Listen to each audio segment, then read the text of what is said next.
जब तक किसी को खुद की वैल्यू नहीं पता होती तब तक दूसरा कोई उसकी वैल्यू नहीं समझ सकता। दो प्रकार के इंसान दुनिया में पाए जाते हैं। एक तो वह है जिन्हें अपने काम पर पूरा भरोसा होता है, जो खुद पर विश्वास करते हैं और यह समझते हैं कि जो हुनर उनके अंदर है वह कोई सामान्य हुनर नहीं है। और दूसरे वह लोग जो अपने आप को बहुत ही मामूली समझते हैं, जो अपने काम को, अपने प्रोफेशन को बहुत ही सामान्य समझते हैं। इस प्रकार के लोगों को हमेशा यही लगता है कि उनके अंदर कोई खास बात नहीं है और यकीन मानिए इन लोगों का आंकड़ा बहुत ज़्यादा है। इसी प्रकार का मोहन नाम का एक इंसान एक छोटी सी दुकान पर काम किया करता था। उसे हमेशा यही लगता कि वह बहुत मामूली काम कर रहा है, वह सबसे घटिया काम कर रहा है और उसे यह काम छोड़ देना चाहिए। लेकिन परिवार की जिम्मेदारियां होने के कारण वह उस काम को छोड़ नहीं पा रहा था। खाली समय में कभी वह विचार करता कि मैं खुद की एक दुकान खोल दूंगा और कभी कोई दूसरा काम करने की सोचता ताकि लोगों के बीच उसकी इज्जत बने, लोग कहें कि मोहन बहुत अच्छा काम कर रहा है। वास्तविकता में जब भी कोई रिश्तेदार उससे पूछता कि वह क्या काम करता है तो वह अपने काम को छुपाने की भी कोशिश करता। वह हमेशा यही सोचा करता कि किसी दुकान पर काम करना कितना तुच्छ काम है, कितना छोटा काम है।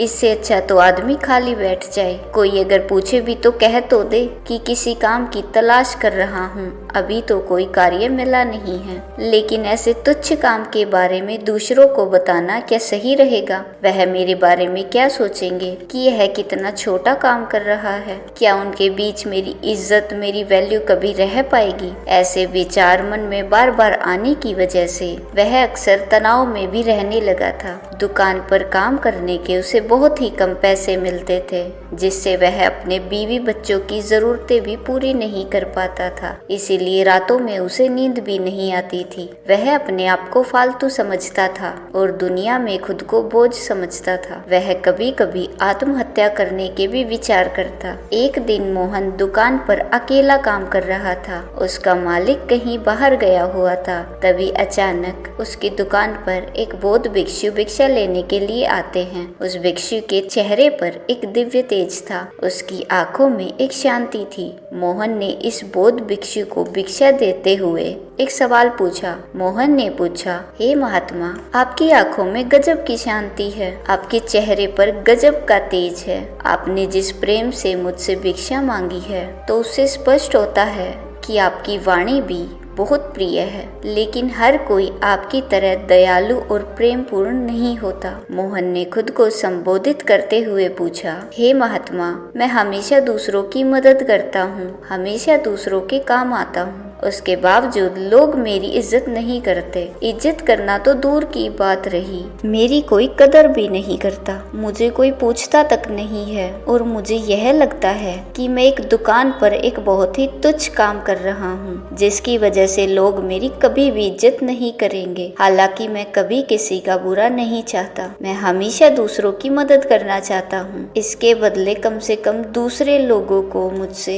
ठीक से पेश तो आना चाहिए। मैं दूसरों के बीच और अपने परिवार के बीच में भी अपनी वैल्यू किस प्रकार बढ़ा सकता हूँ? मुझे कुछ तरीके और उपाय बताइए जिससे मैं अपना जीवन स्वाभिमान के साथ जी सकूं। बौद्ध भिक्षु ने मुस्कुराते हुए जवाब दिया कि भंते, जब तक तुम खुद की कदर करना नहीं सीखोगे तब तक दूसरा कोई तुम्हारी कदर नहीं करेगा। जब तक तुम ही अपने काम को तुच्छ और छोटा समझते रहोगे तो दूसरे लोगों को क्या पड़ी है कि वह तुम्हें महान समझे, तुम्हारे काम को ऊंचा समझे। भिक्षु ने अपनी बात आगे बढ़ाते हुए कहा कि ऐसा नहीं है कि हमें हर घर से भिक्षा मिल जाती है, लेकिन जो कुछ भी हमें मिलता है उसके लिए हमारे मन में एक धन्यवाद का भाव होता है। इससे हम खुद को प्रेम करना सीख पाते हैं। जब तक हम अपनी किस्मत को कोसते रहेंगे तब तक हम अपने आप से कभी प्रेम नहीं कर पाएंगे। हम खुद को प्रेम तभी कर पाएंगे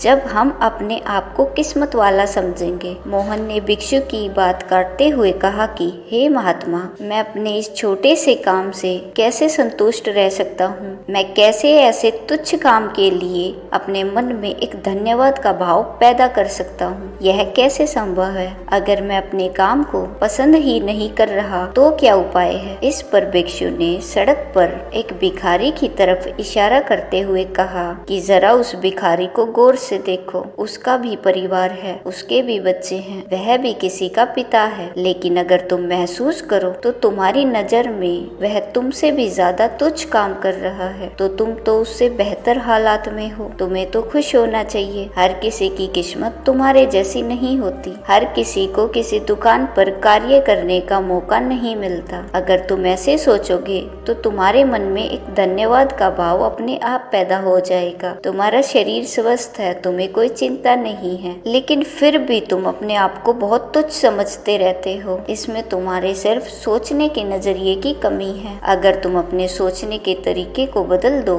तो सब कुछ अच्छा है, वरना तो सब कुछ बुरा है। एक बार तुम खुद से प्यार करना सीख जाओ, प्रेम करना सीख जाओ, उसके बाद तुम्हारा खुद पर विश्वास बढ़ जाएगा। और खुद पर विश्वास बढ़ने के बाद सबसे पहला बदलाव जो हमारे अंतर मन के अंदर आता है वह होता है कि हमारी संकल्प शक्ति बहुत ज्यादा मजबूत हो जाती है। खुद से प्रेम यानी कि खुद पर विश्वास बढ़ना, और विश्वास बढ़ना यानी कि हमारी संकल्प शक्ति मजबूत होना। मजबूत संकल्प शक्ति एक लीडर का, एक नेता का गुण होता है। जब दूसरे लोग जो आज तुम्हारी निंदा करते हैं, जब कल यह देखेंगे कि यह आदमी जो काम अपने हाथ में लेता है उसे पूरा करके ही दम लेता है, तो अपने आप उनकी नजरों में आपकी इज्जत बढ़ने लगेगी, आपकी वैल्यू बढ़ने लगेगी। भिक्षु ने मोहन को सावधान करते हुए अपना तरीका बताया जिससे दूसरों की नजरों में अपनी वैल्यू बढ़ाई जा सके। उन्होंने कहा कि अच्छा करना, दूसरों की भलाई करना अच्छी बात है, लेकिन हर समय आप किसी के लिए मौजूद रहेंगे तो वह आपकी जरूरत कभी समझ नहीं पाएगा। कोई आपको गंभीरता से नहीं लेगा। सब तुम्हारा फायदा उठाकर तुमसे अपना काम निकलवाने के लिए योजनाएं बनाते रहेंगे, जिससे बाद में तुम्हें दुख होगा, तुम्हारे मन को तकलीफ होगी। इसीलिए पहले से ही सचेत हो जाओ।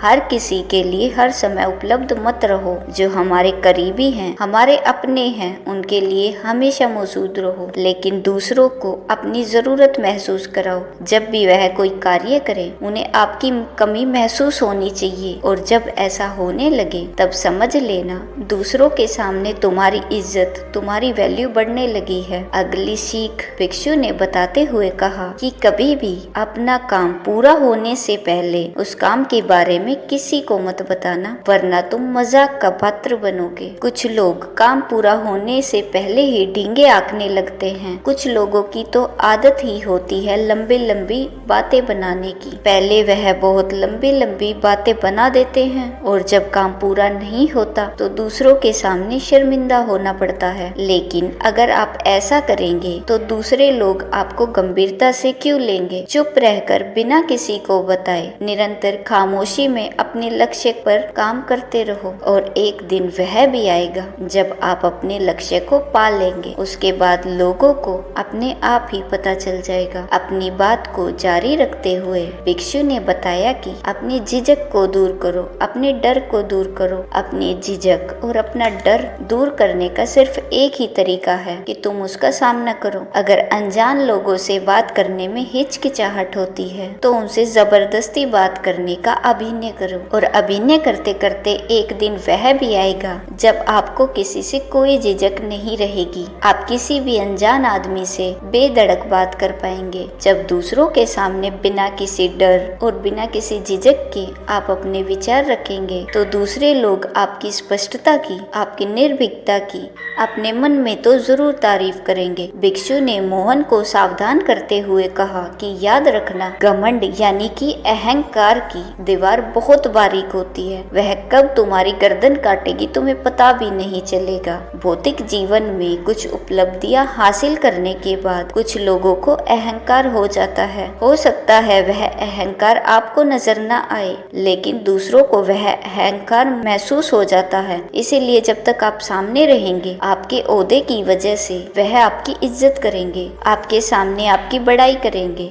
लेकिन आपके पीछे से आपको अहंकारी और घमंडी बताने लगेंगे। इसीलिए खुद का निरीक्षण करते रहे। कहीं कोई उपलब्धि हासिल करने के बाद हम अहंकार से तो नहीं भर गए, कहीं हम अपने से छोटे ओहदे वालों के साथ गलत तरीके से तो पेश नहीं आ रहे। इस बात का निरीक्षण आध्यात्मिक उन्नति के लिए बहुत जरूरी होता है, क्योंकि आध्यात्मिक उन्नति में आदमी का अहंकार या घमंड ही सबसे बड़ा रोड़ा होता है। अपनी बात समाप्त करते हुए भिक्षु ने आखिर में कहा कि हम सब लोग समाज में रहते हैं, हम सब लोग सामाजिक हैं, इसीलिए समाज के लोगों के साथ वक्त बिताना, उनकी मदद करना, उनके सामने अच्छे से पेश आना, यह सब बातें समाज के सामने तुम्हें एक बहुत ही इज्जतदार इंसान के तौर पर पेश करती हैं। इसीलिए अपने समाज से, अपने समाज के लोगों से हमेशा जुड़े रहो, कुछ ना कुछ वक्त उन्हें जरूर दो। अपनी भिक्षा का पात्र संभालते हुए बौद्ध भिक्षु ने मोहन से जाने के लिए आज्ञा मांगी। इसी के साथ मोहन को भी अपने सवालों के जवाब मिल चुके थे। उम्मीद करती हूँ कि आपको इस कहानी से बहुत कुछ सीखने को मिला होगा।